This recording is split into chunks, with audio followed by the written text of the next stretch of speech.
Muy buenos días, tengan todos un fuerte y gran abrazo para todos y cada uno de los que ya se comienzan a conectar en este día, agradecidos de Dios nuestro Padre por esta nueva oportunidad, hoy iniciando un poquito fuera de la hora, pero siempre a tiempo. Así que bendecidos sean todos. Hoy vamos a darle continuidad al tema que iniciamos la semana pasada. Cuando digo continuidad es que por lo general mis enseñanzas están basadas en series y en serio.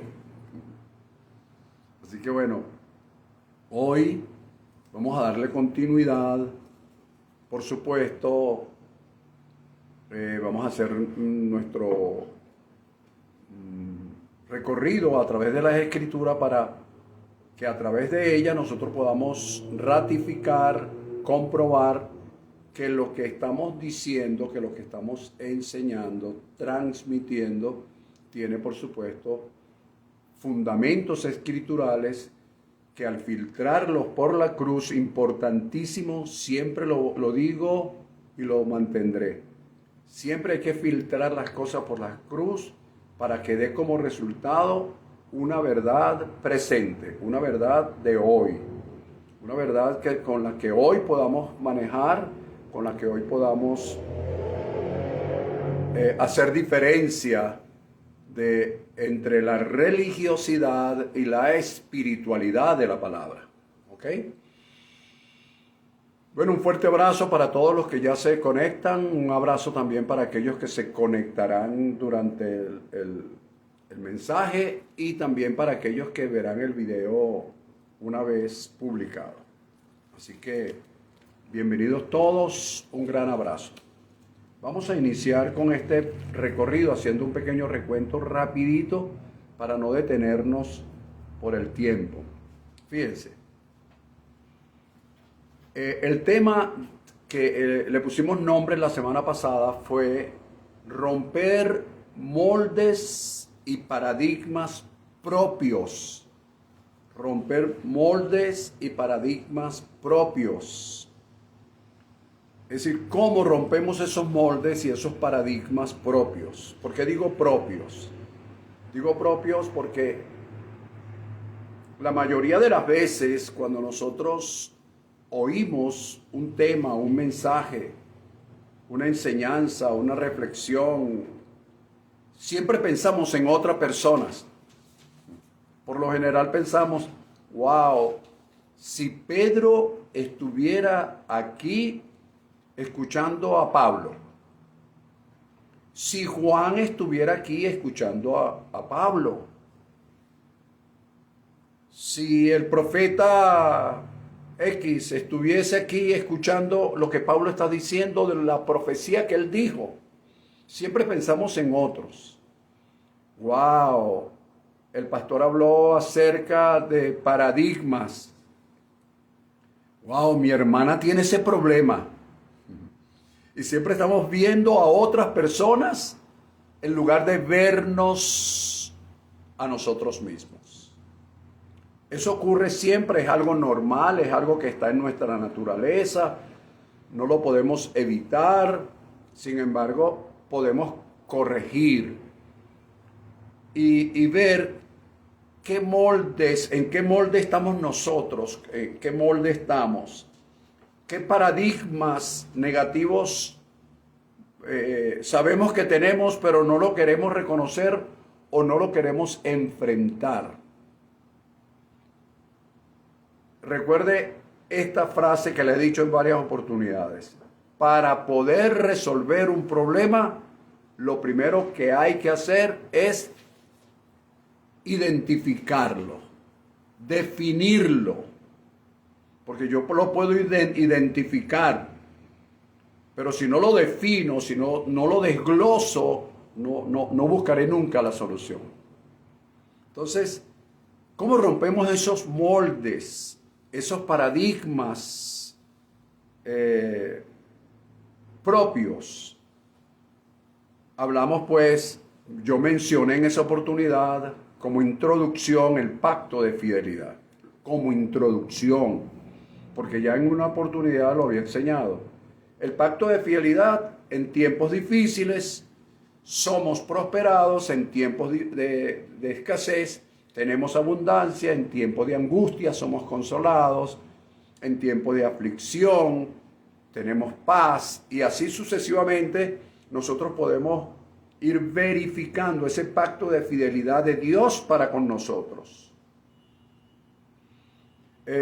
También dije en esa oportunidad, como número 2, recuerde que es un recuento, que tener el conocimiento de la gracia de Dios en nosotros, tener el conocimiento de la gracia de Dios en nosotros, nos hace descansar en lo que ya Dios hizo y preparó para nosotros, como lo establece Efesios 2:10. Somos hechura suya, creados en Cristo Jesús para buenas obras, las cuales Él preparó de antemano para que anduviésemos en ellas. Entonces, cuando nosotros descansamos, sé que no es fácil, es fácil decirlo, es difícil hacerlo, pero por lo menos intentarlo constantemente. Déjame descansar, me angustio, desespero, viene la aflicción, pero Jesús dijo: en la aflicción tendrás paz. Viene la escasez, pero la palabra dice que en la escasez tendremos abundancia. Vienen tiempos difíciles, pero la palabra nos dijo que todo el tiempo combatiendo, por así decirlo, esa negatividad, ese molde, siempre nos va a querer encajonar, pero siempre identificando el molde, identifico la palabra. Molde, palabra. Paradigma, palabra. Entonces dije que teniendo este conocimiento de la gracia y descansando en ella, nos hace íntegros en nuestra forma de vivir, de proceder, en nuestra forma de hacer negocios. Y como resultado a esa manera de actuar, de vivir en principios, vendrá prosperidad, abundancia, por encima de la crisis y de las circunstancias adversas. Pero recuerde siempre eso.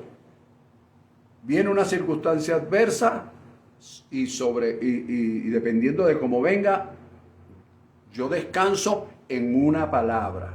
Cuando hablo de descansar, es que trato de relajarme psicoemocionalmente en esa palabra que Dios me ha dado. No es fácil, pero tenemos que practicarlo, porque de lo contrario nos volvemos esos son falsos predicadores. Estamos predicando algo que no lo estamos viviendo y queremos que otro los viva, pero nosotros no. Luego hablamos de Cantares capítulo 1, versículo 6, donde se expresa que podemos a veces cuidar las viñas de otros y descuidar la nuestra. Ojo con eso. Bueno, vimos algunos principios en la página que nos dieron directrices, y esos principios son los siguientes. Número 1, rapidito. Tomar decisiones sobre la base de principios y valores aprendidos, según Dios, según su palabra, según su gracia, según su amor incondicional, y nunca tomar esas decisiones sobre o bajo la influencia de terceros. Segundo, evitar las limitaciones por opiniones de terceros, porque ellos siempre van a opinar de acuerdo a las circunstancias, y las circunstancias nos van a llevar a través de las redes, nos van a decir muchísimas cosas, pero nosotros descansamos en la palabra de gracia, su amor incondicional. Esa actitud nuestra es la que va a generar situaciones favorables o desfavorables en el momento. Ojo, tú no vas a evitar la angustia. O sea, eso de que respira profundo, aleluya, ahora... no sé, ponte en posición de loto, y esas cosas te ayudan antes de. Pero cuando la angustia, la desesperación, porque llegó una circunstancia que no la pudimos evitar, llega, es el momento de actuar y de tomar decisiones sobre la base de mi descanso en la palabra de gracia y al amor incondicional de Dios. Seguimos. Tercero, evitar la predisposición por influencia de terceros. Usted no se imagina cuántas preguntas me han hecho o a través de WhatsApp, preguntándome cuál es mi opinión o mi posición como profeta de Dios ante las circunstancias que está viviendo hoy nuestro país, Venezuela. ¿Ok?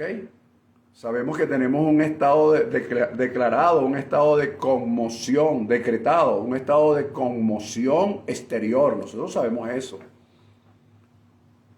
Pero pregúntale a los que, por lo menos aquí en Caracas, ve a cualquier negocio de ventas navideñas para que tú veas que eso está full. La gente preparándose para la Navidad.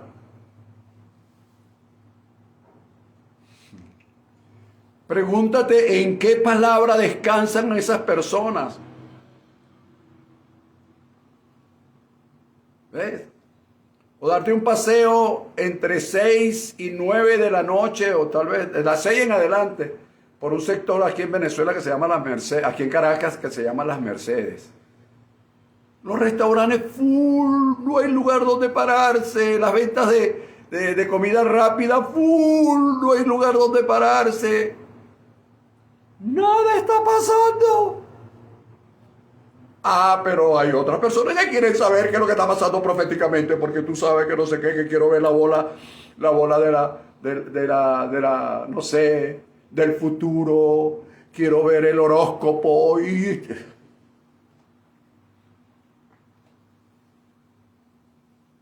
Cuarto, prepárate. Si tú quieres hacer algo distinto, que esté fuera de los dogmas y paradigmas de otros, prepárate a la crítica, prepárate que pastores te digan falso profeta, que te digan una cantidad de cosas.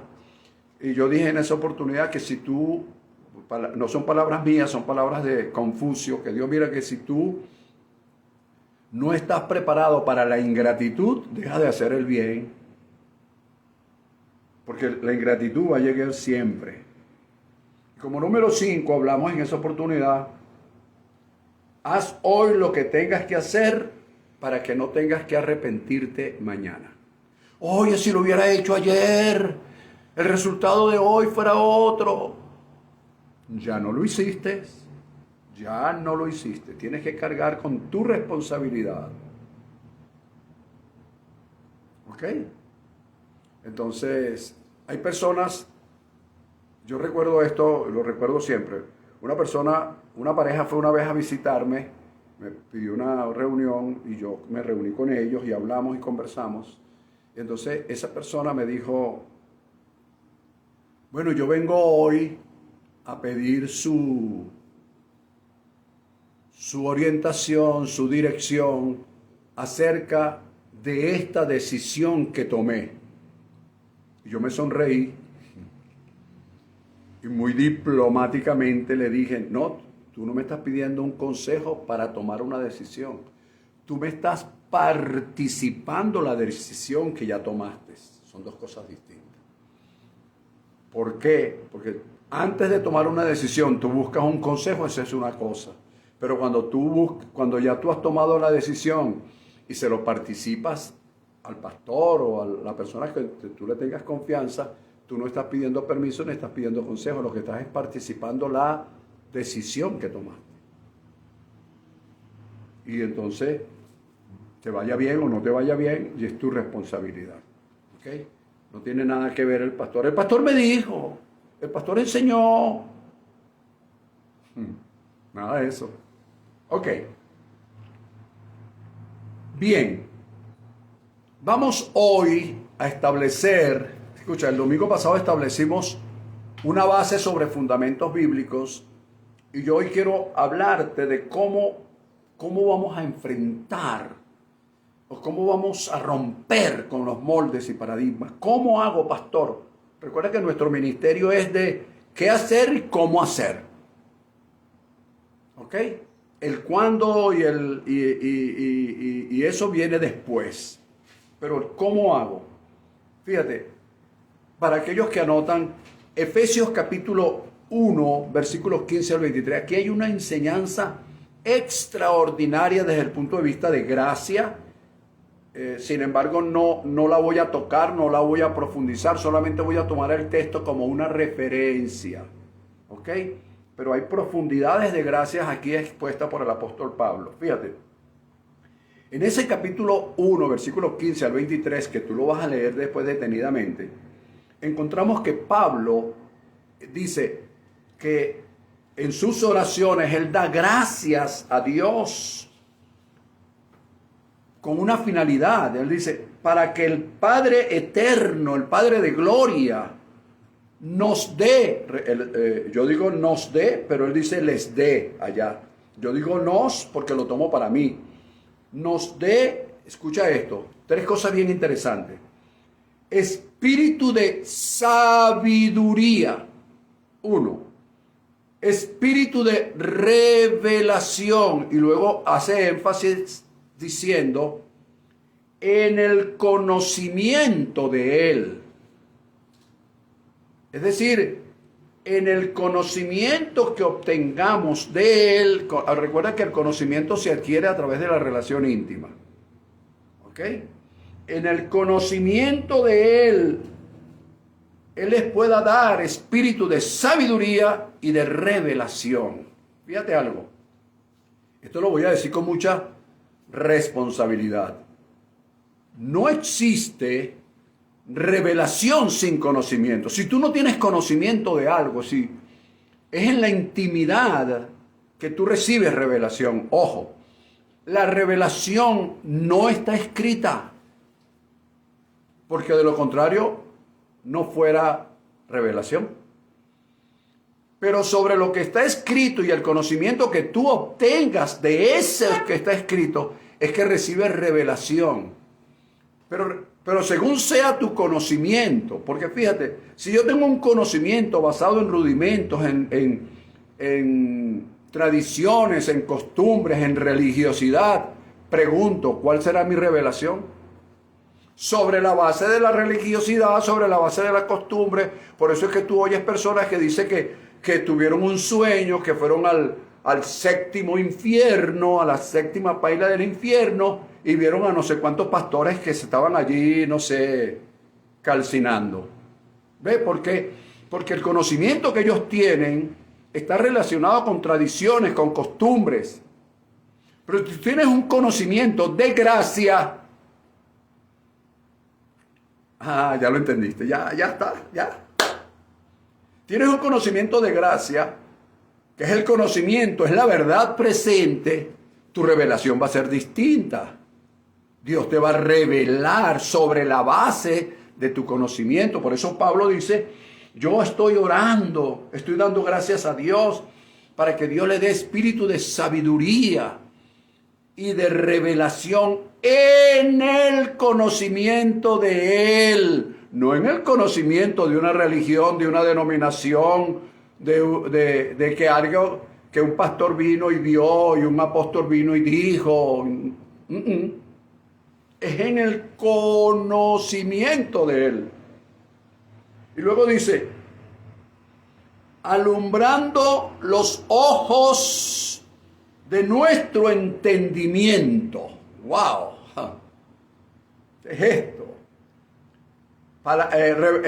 Nos dé espíritu de sabiduría, de revelación en el conocimiento, alumbrando los ojos de nuestro entendimiento, es decir, entender qué es lo que tengo que entender.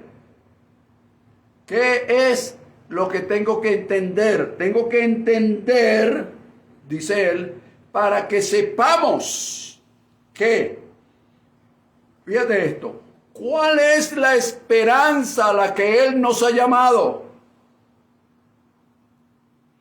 ¿Cuáles son las riquezas de su gloria, de su herencia en los santos?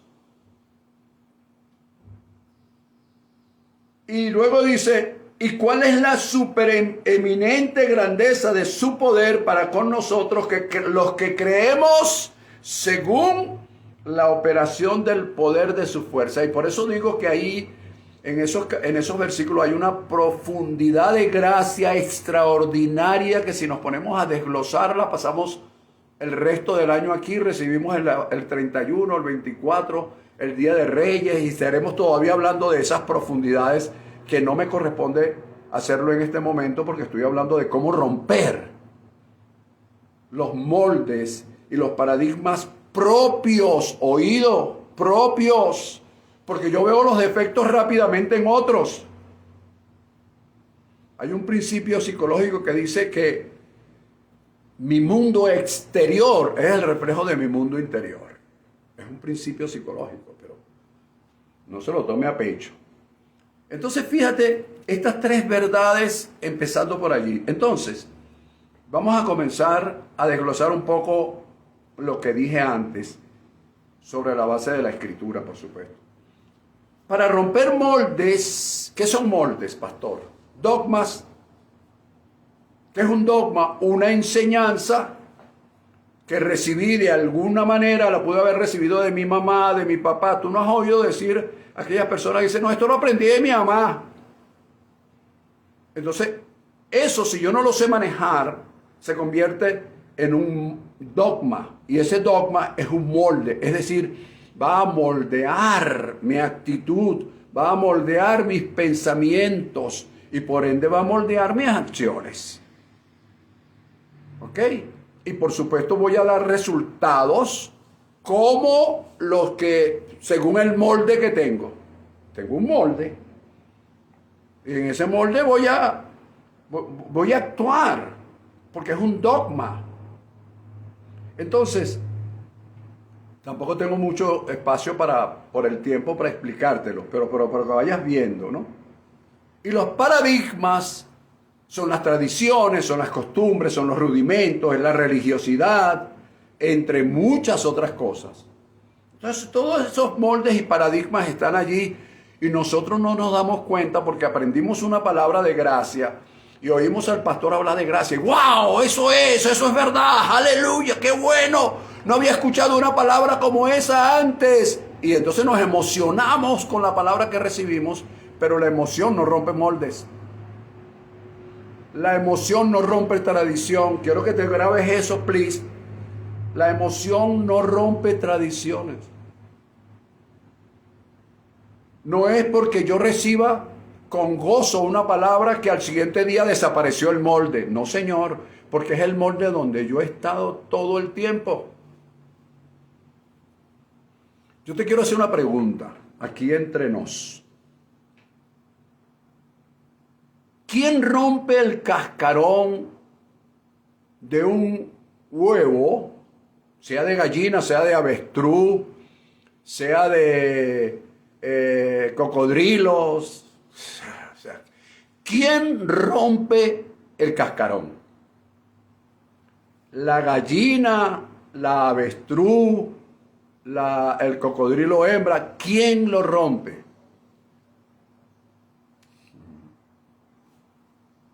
Respuesta: el polluelo que está por nacer. Desde adentro, él ya no se halla en el molde que le creó su mamá. Él no se halla, que le creó la naturaleza, pues para no decir que fue su mamá. Él ya no se halla ahí. ¿Quién? El que está por nacer. Él no se pone a esperar. Ah, mamá, que fue la que me hizo aquí, y papá, ellos que rompan el cascarón ese para que yo salga. Él no se pone a pensar eso. Él dice, llegó el momento de que ya este molde no me puede sostener. Crecí, me desarrollé, ahora tengo que pasar a otro nivel, por lo tanto voy a romper el molde. Imagínate que eso es lo que está diciendo el pollito, el avestruz, el águila, el cocodrilo. Eso es lo que está diciendo allá adentro. Bueno, yo te quiero decir que si tú no dices, si tú no reconoces que estás en un molde, sea cual sea. No, pastor, yo salí de los moldes hace mucho tiempo. Bueno, déjame decirte que yo tengo algunos años hablando sobre la gracia, aparte de aquellos años que me silenciaron. Entonces, yo todavía siento que estoy en algunos moldes que tengo que romperlo. Y a diario estoy rompiéndolo, dándole cabezazos, lo que sea, golpes, lo que sea. Pero buscando la manera de romperlo, porque hay una palabra de gracia que me presenta una verdad presente en la cual yo debo andar. Y si ando en ese molde, la verdad presente la veo pasar, pero no la tomo, no la hago mía. Hello.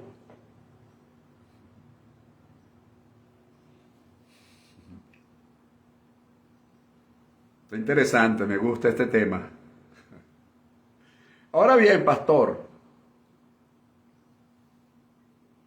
para yo romper esos moldes, ¿cuáles tantas cosas debo aprender? Bueno, debemos aprender muchísimas cosas, pero una de las principales, que es la que te voy a hablar hoy, hay que saber cuál es la esperanza a la que Dios nos ha llamado para comenzar a romper los moldes y los paradigmas.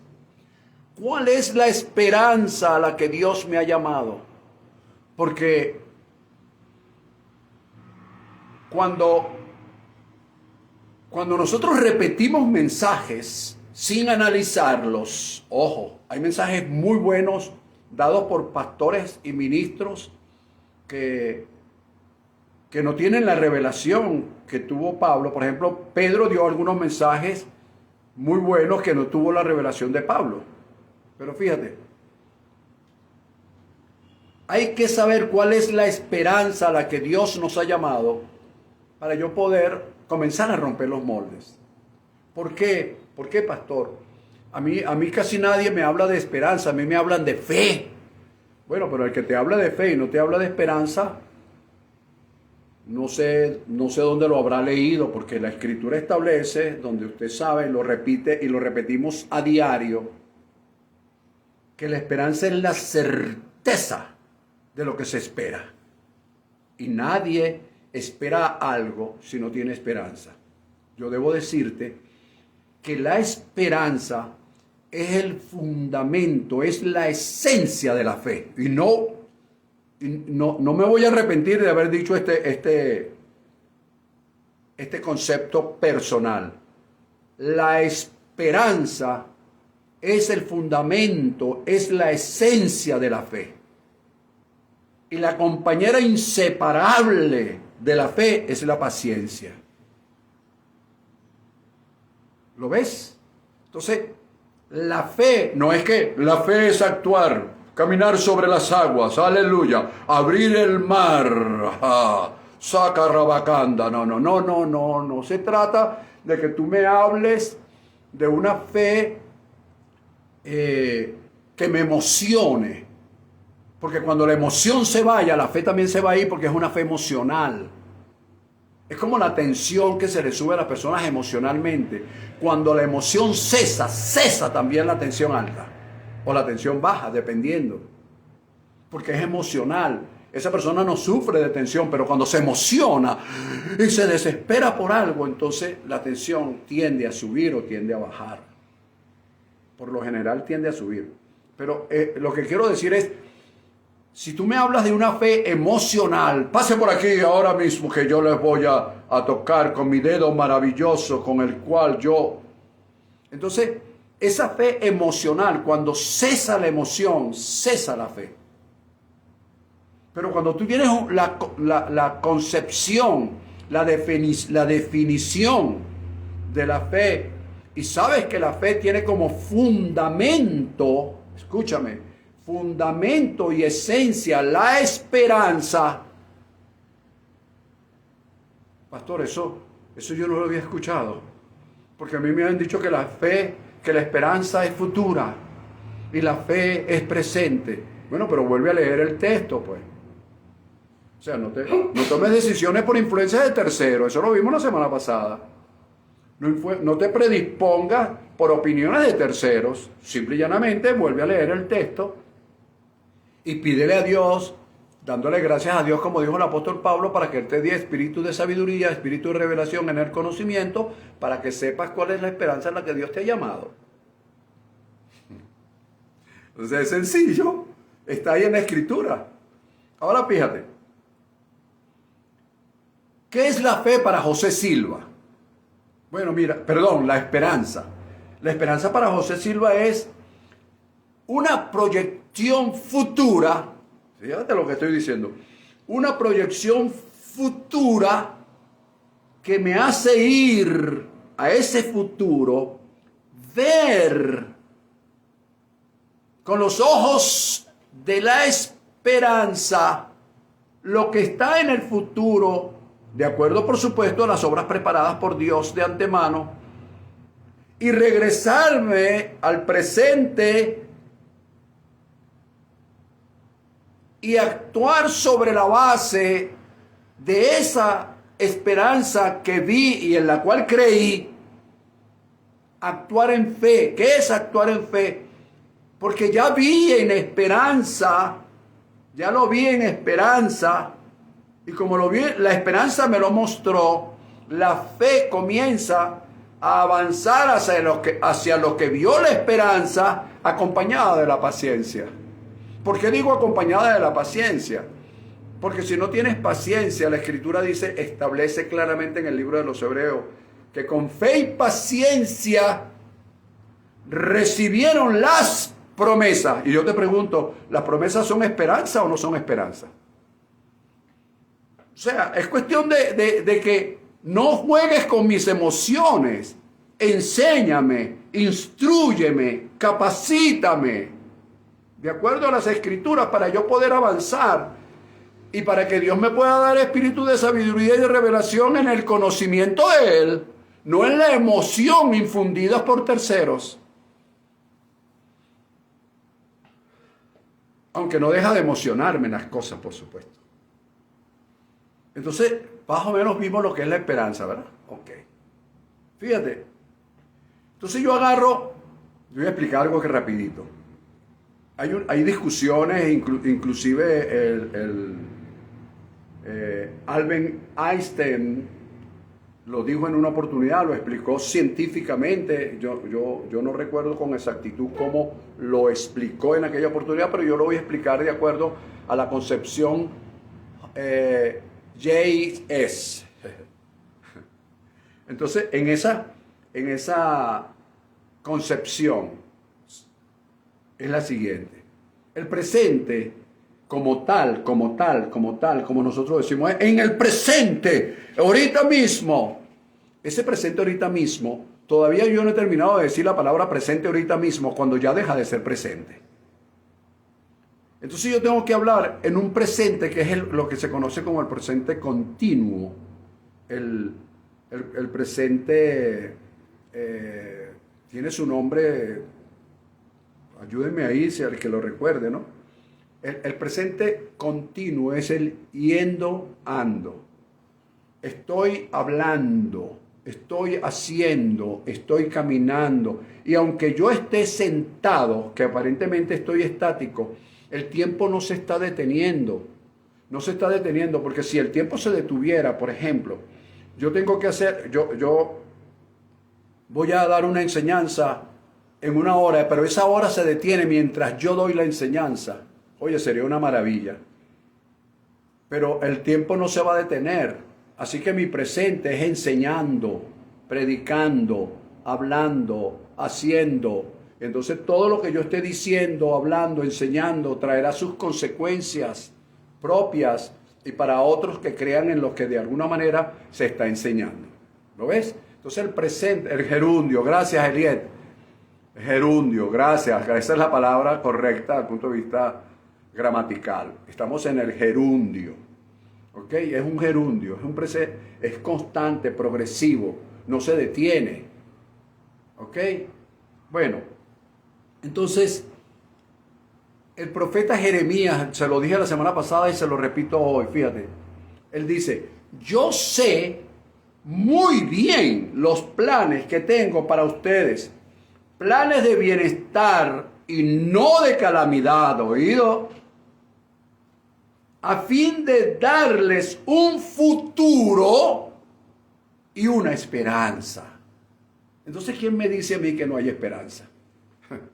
¿Quién me dice a mí que yo no puedo estar actuando, fíjate lo que estoy diciendo, actuando, gerundio, en esperanza? ¿Quién me dice a mí que no lo estoy haciendo? ¿Lo ves?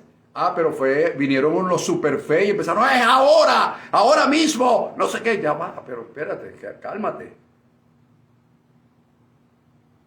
Para que algo se dé hoy mismo, tuve que verlo construido en esperanza.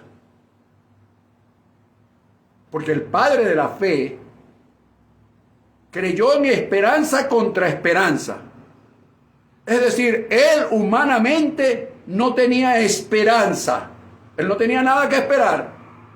Pero Dios le dijo que en el futuro su mujer daría a luz un hijo, engendrado por él. Y él dijo, no tengo esperanza, pero Dios me dio esperanza. ¿Ves? Eso es creer esperanza contra esperanza. Wow. Ahora fíjate, la escritura establece, oído, por eso voy con calma, step by step, paso a paso, fíjate. La escritura establece que la esperanza es, te voy a nombrar 7 cosas, no te las voy a explicar, pero para que tú sepas. Número 1, es buena. 2, es viva. 3, segura. 4, firme. 5, mejor. 6, bienaventurada. 7, esto es lo mejor, no avergüenza. No avergüenza. Es decir, que mientras yo esté, la esperanza me mostró algo, porque ella va al futuro. Me proyecté, eso es esperanza. Cuando regreso al presente, porque ya fui al futuro, y la esperanza me mostró, y lo que yo vi con ojos de la esperanza, y lo creí, hoy comienzo a actuar sobre la base de lo que me mostró la esperanza en fe. ¿Lo ves? Porque la fe es la certeza de eso que espero, que me dio la esperanza. ¿Ves? Es la certeza de lo que no veo con mis ojos físicos, pero sí lo vi con mis ojos de la esperanza. Y comienzo a trabajar en eso. ¿Viste que no es la fe de lo que se espera, la convicción de lo que no se ve? Mire, ¿qué dice Hebreos 11:1? La fe de lo que se espera, la convicción de lo que no se ve.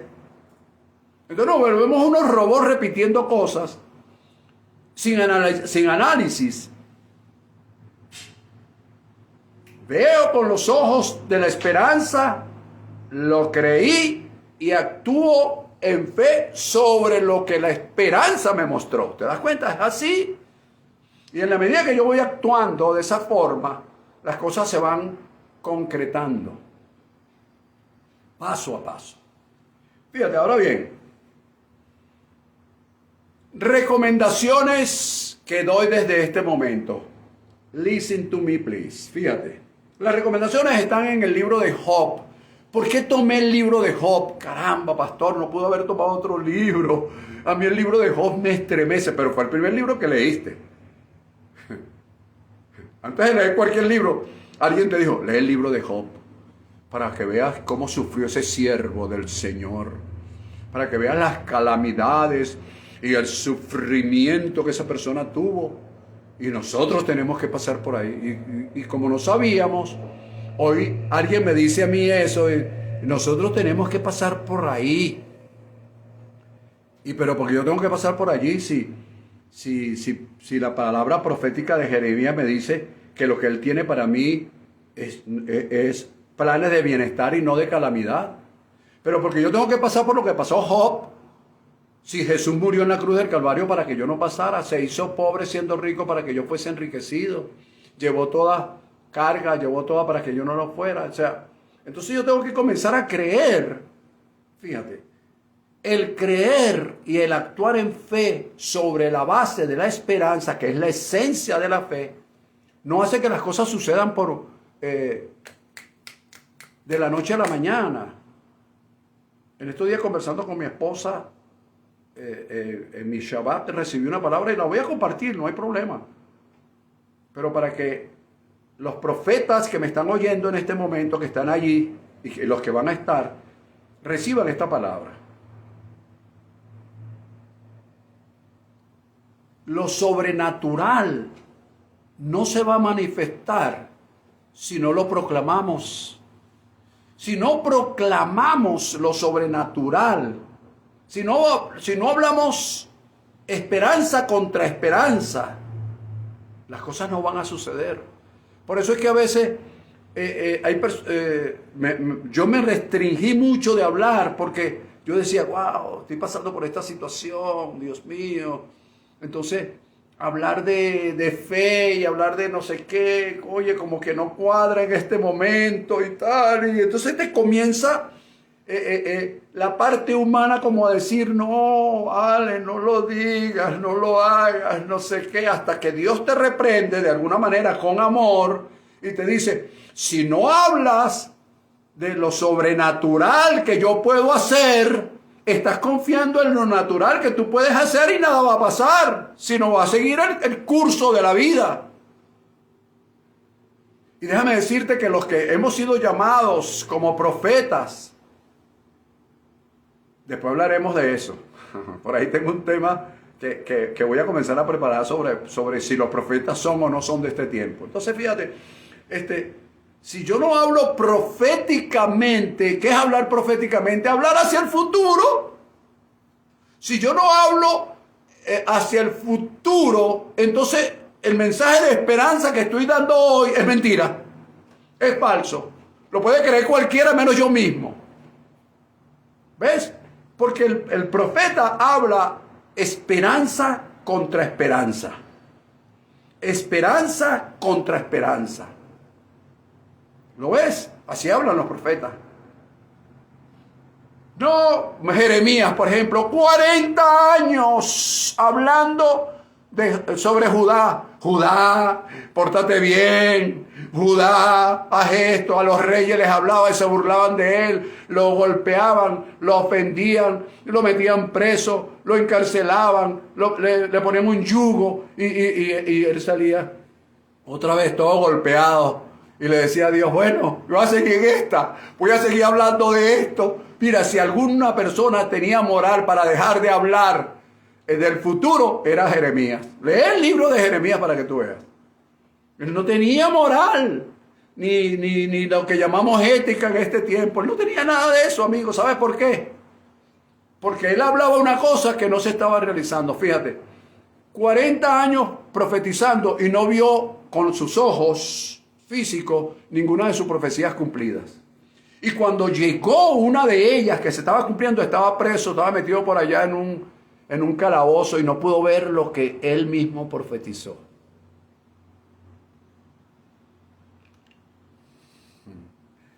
Avanza, José Silva. Mira, eso lo hablaremos con más profundidad después, en temas específicos para eso. Fíjate.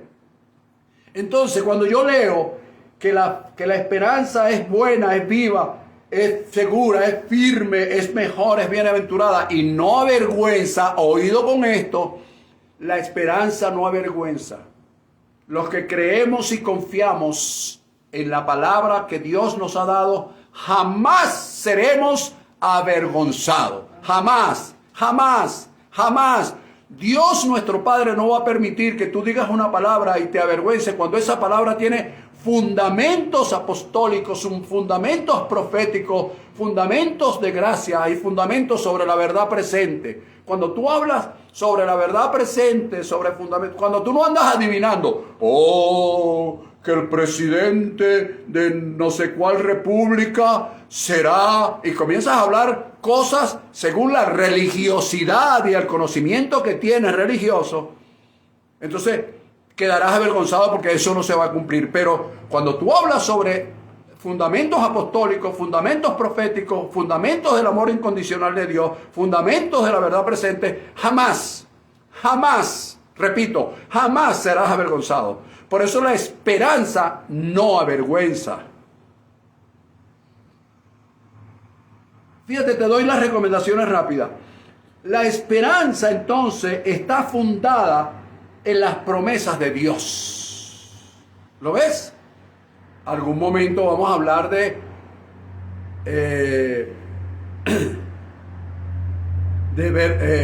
realidades y promesas, porque eso también hay que diferenciarlo, porque hay personas que hablan de realidades como si fuera una promesa, y hablan de promesa como si fuera una realidad, y entonces hay que definir eso también, pero lo definiremos después. Pero vamos a hablar hoy entonces de que la esperanza está fundamentada en sus promesas. ¿Por qué? Porque sus promesas son para mañana.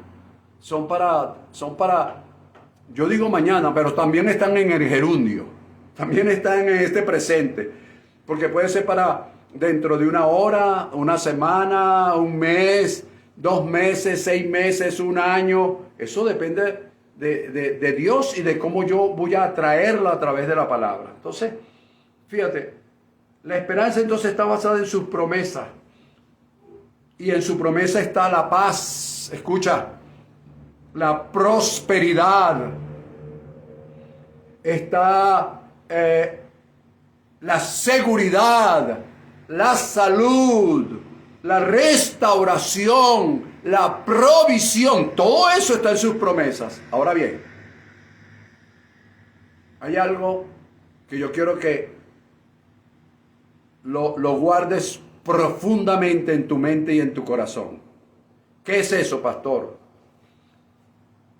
En sus promesas, donde yo voy a basar mi esperanza para actuar en fe, fíjate lo que estoy diciendo, su promesa la recibo, la veo en esperanza, con los ojos de la esperanza, creo en ella, comienzo a actuar en fe sobre ella, y esta es la esperanza que quiero que te grabes en tu mente, en tu corazón, así se te olviden todas las demás. Dios ha prometido a lo largo y ancho de su palabra que va a administrar justicia divina. Hello. Va a administrar justicia divina.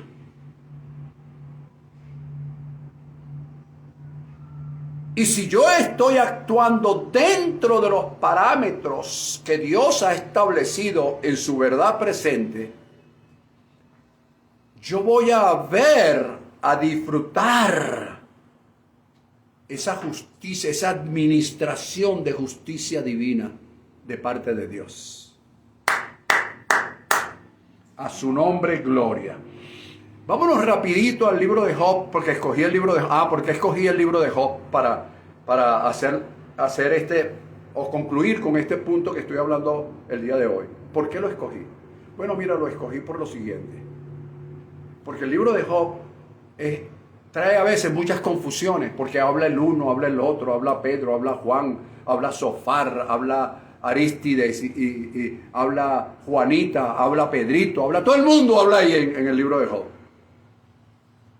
Y Job recibiendo, aparte de la circunstancia adversa que estaba viviendo, recibiendo piña de uno y del otro, y golpe por aquí, golpe por allá, y tal, y qué sé yo, y el hombre estaba muerto, no tenía esperanza. Pero yo encontré algunas palabras dichas por algunos de los amigos de él, pero que filtradas por la cruz. Recuerda lo que he dicho en varias oportunidades. Las bendiciones antiguo testamentarias pasan la cruz. Las maldiciones son clavadas en la cruz. El libro de la carta a los Colosenses, Pablo dice que todas las actas y mandamientos y decretos que nos eran contrarios quedaron clavados en la cruz. Es decir, que aquellas que no son contrarios pasan la cruz. O sea, eso hay que entenderlo como simple deducción. 2 más 2 igual a 4. Una simple deducción. Lo que nos era contrario quedó clavado en la cruz. Pero lo que no nos era contrario pasó la cruz. Entonces por eso yo con los lentes de la gracia neotestamentaria veo lo que está escrito en Job capítulo 5, versículo 17 al 27 para que usted lo lea. Comienza diciendo: bienaventurado el hombre a quien Dios corrige. Por tanto, no menosprecies la disciplina del Señor. ¿Ves? Entonces yo puedo decir, ¿eso pasa a la cruz? Por supuesto. Eso lo dijo Pablo en el libro de Hebreos. Entonces, bienaventurado el hombre a quien Dios corrige. ¿Ves? Debo estar dispuesto a recibir la corrección de parte de Dios. Entonces, y por tanto no menosprecies la disciplina del Señor.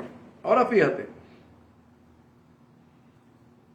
Sigue diciendo, de 6 tribulaciones te librará el Señor. Y en la 7ª, es decir, en la plenitud, no te tocará el mal. ¿Ves? Entonces yo digo, voy a ver esto como esperanza. Porque me voy a montar en el caballo de la fe.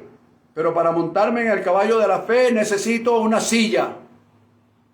Y la silla sobre el caballo es la esperanza. Fíjate, dice, comienza diciendo, en el hambre te salvará de la muerte. ¿Lo ves? Tengo entonces una promesa sobre la cual baso mi esperanza, en la cual voy a descansar en fe y voy a seguir avanzando. ¿Por qué? Porque no voy a morir de hambre, porque no va a haber escasez que pueda vencerme. ¿Por qué? Porque Él me está diciendo, en el hambre te salvaré de la muerte. Va a haber hambre en muchos lugares, como bien lo profetizó el mismo Jesús. Pero tú no morirás. Tú tendrás. Fíjate lo que sigue diciendo. Te librará del poder de la espada de la guerra. Es decir, habrá guerra, habrán disturbios, habrá muchísimas cosas, pero tú serás librado. ¿Lo ves?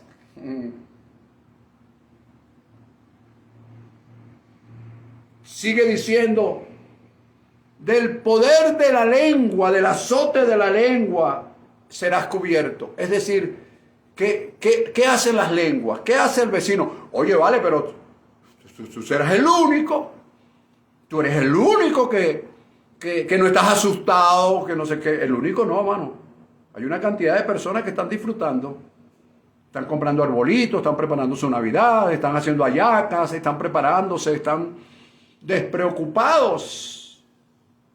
Y esas personas no conocen la palabra de gracia que tú y yo conocemos. Esas personas no tienen esperanza. Pero ¿sabes qué? Actúan como que si nada estuviera pasando. Pero la promesa te dice a ti, te voy a librar de las lenguas, del azote de las lenguas, de lo que digan de ti. Ahora mira, dice, cuando la destrucción vinieres, no tendrás temor. Es decir, que me libra del temor de la destrucción. Fíjate que no está diciendo, escucha, en ningún momento leo que diga que no va a haber hambre. En ningún momento leo que no diga que va a haber guerra. En ningún momento leo que no diga que va a haber lenguas que van a hablar en tu contra. En ningún momento leo que no diga que no va a haber destrucción. Entonces, él dice, hambre va a haber, guerra va a haber, lenguas que hablen, va a haber. Bueno, si no, léelo. Mira, destrucción, va a haber destrucción. Pero en el hambre no morirás. La espada de la guerra no te tocará. La lengua mentirosa no te tocará porque te daré cobertura. Y en la destrucción no tendrás temor porque yo te daré la protección.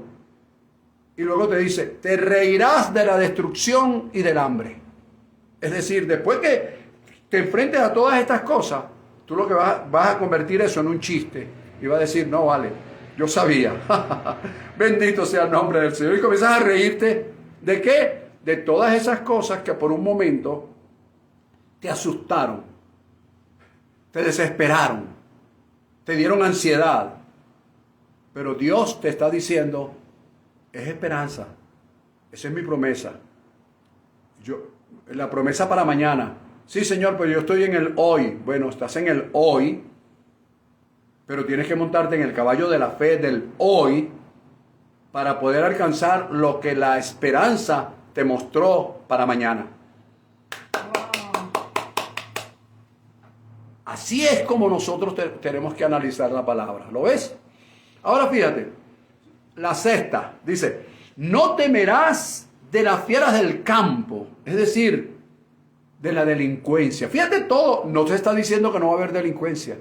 No te está diciendo que no van a haber robos, atracos, una cantidad de cosas. No te está diciendo eso, te está diciendo es que no temerás de eso. Y como número 7 dice, las fieras del campo, es decir, la delincuencia, estarán en paz contigo. Eso es lo que Dios está diciendo. Esa es la palabra de sus promesas en la cual nosotros vemos, si Dios me lo está diciendo, yo lo veo con los ojos, no de la fe, con los ojos de la esperanza. Creo en esas promesas para luego, con los ojos de la fe, caminar sobre la base de ese riel que me extendió la esperanza para alcanzar lo que Él nos prometió.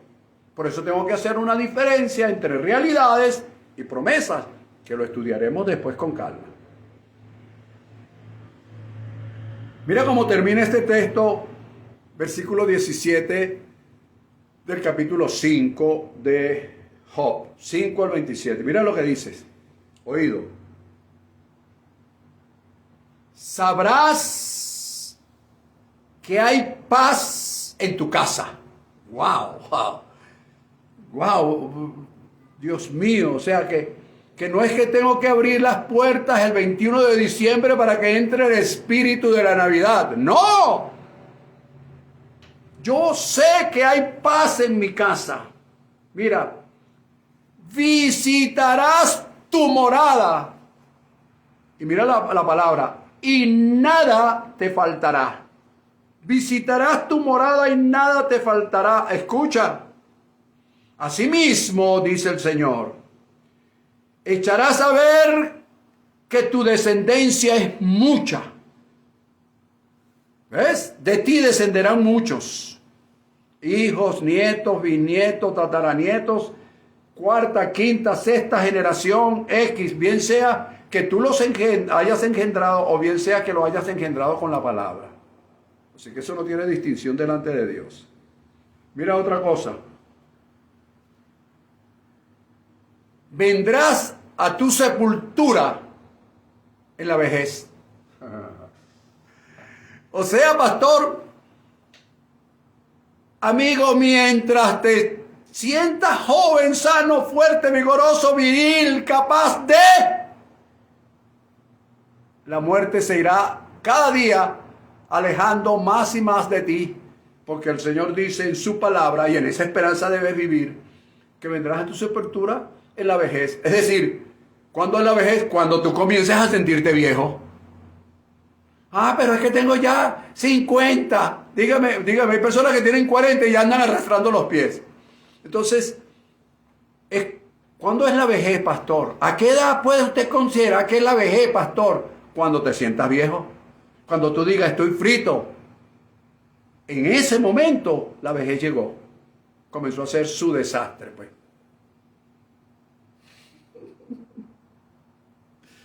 Ay, Dios mío, con este pastor, vale. Bueno, fíjate, me quedan 5 minutos porque comencé un poquito retrasado hoy, pero fíjate. Te voy a leer lo que viene y la semana que viene seguimos con este tema, cómo romper los moldes y paradigmas propios. No es que vas a decir, ahora mismo voy a orar por Elena, por María, por Juana, por Petrica, que ellos tienen moldes y paradigmas terribles. No, este mensaje no es ni para Rosita, ni Juanita, ni Petrica, ni Margarita. No, este mensaje es para ti. Para que tú digas, vale, ¿cuáles son mis moldes? ¿En qué molde estoy metido? ¿Qué es esto? ¿Qué paradigma es este, Dios mío? ¿Qué es? Y entonces allí comenzar a trabajar tú. ¿Por qué? Bueno, te leo lo que dice. Me hice la pregunta, ¿de dónde procede la esperanza? Porque yo oigo a todo el mundo hablando de fe, pero no oigo a nadie hablando de esperanza. Todo el mundo habla de fe y la esperanza.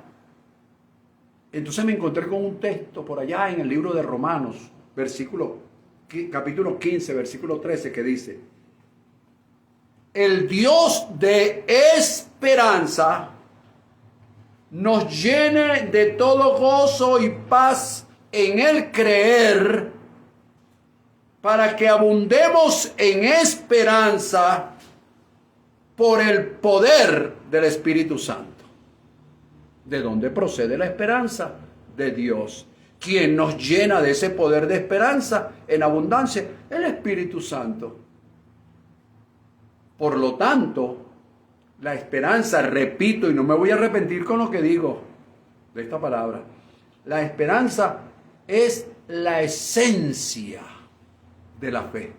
La esperanza es el fundamento que la fe necesita. Sin esperanza no existe fe. Entonces me interesa averiguar sobre la esperanza, porque Pablo dijo que Dios va a alumbrar los ojos de nuestro entendimiento para que sepamos cuál es la esperanza a la que Dios me ha llamado. Si yo no logro entender cuál es la esperanza a la que Dios me ha llamado, entonces no puedo actuar en fe. Todo lo que diga es emocional. Bueno, tú sabes, nosotros vamos con todos, aleluya, vamos. Y vuelvo a repetirte, una emoción, lo más que dura, son 3 días. Lo más que dura. En algunos dura menos. Bueno, señores, por la hora creo que tengo que despedirme hasta la semana que viene. Pero cuando nosotros recibe esta palabra, cuando nosotros entendemos, comprendemos que muchos actos de nuestras vidas inconscientes, a veces reaccionamos contra nuestras esposas groseramente y ellas también actúan de alguna manera. Es posible, ¿no? Pero vamos a hablar de nosotros porque no estoy hablando aquí de otros, sino de mí mismo. Entonces, cuando nosotros entendemos que a veces inconscientemente le contestamos mal a nuestras esposas, contestamos mal, nos molestamos de nada, o sea, estamos ahorita contentos y de repente hay algo que nos molesta y no sabemos qué es porque estamos metidos en un molde, es porque estamos metidos en un paradigma que conscientemente no lo hemos detectado. Y como no lo hemos detectado conscientemente, o a lo mejor conscientemente decimos, vale, sí, vale, tengo este rollo, tengo este problema, no sé qué hacer con este rollo, voy a tener que visitar a un psicólogo, no sé qué y tal, y qué sé yo. Y entonces el psicólogo te recomienda al psiquiatra, y el psiquiatra te recomienda al neurólogo, y el neurólogo te manda al dermatólogo, y el dermatólogo te manda al ginecólogo, y el ginecólogo te llama al urólogo, y el urólogo te llama al cardiólogo, hasta que después te mandan a la funeraria. Entonces, pero cuando yo logro detectar que estoy metido, que hay un molde con el cual de alguna manera inconsciente reacciono ante algo, me privo ante algo, que hay paradigmas que no puedo moldear. Entonces, este mensaje que estoy recibiendo el domingo pasado y hoy, como una introducción, porque no estoy dando las máximas soluciones, estoy dando orientaciones. ¿Ok? Entonces, puedo aprender cómo romper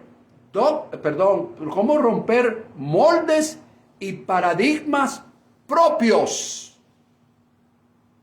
Cuando yo descubro eso y comienzo a actuar en consecuencia, la Escritura establece como parte final de este mensaje que muchos suplicarán tu favor. ¿Lo ves? Ahora no es que yo vaya a un psicólogo, a un psiquiatra, a un neurólogo y etcétera. Es que la gente va a ver que en mí hay algo que yo pude solucionar en mí mismo, en mi familia, en mi casa hay paz. Y las otras personas suplicarán recibir de lo que yo recibí y lo que yo mostré, porque aprendí de alguna manera cuál fue la esperanza a la que fui llamado. Cuando yo descubro eso, cuál es la esperanza a la que fui llamado y lo que puede suceder en mí, sobre esa base, hermanos, la palabra de gracia y la verdad presente no serán en vano.